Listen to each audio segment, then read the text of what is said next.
سنائی کہ رسول اللہ صلی اللہ علیہ وسلم ایک سفر میں تھے، جب ایک اعرابی دیہاتی آپ کے سامنے آ کھڑا ہوا۔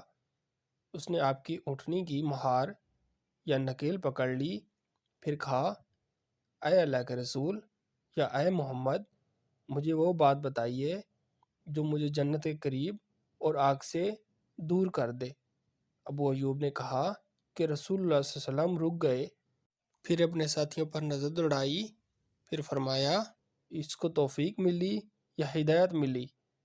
پھر بدوی سے پوچھا، تم نے کیا بات کی؟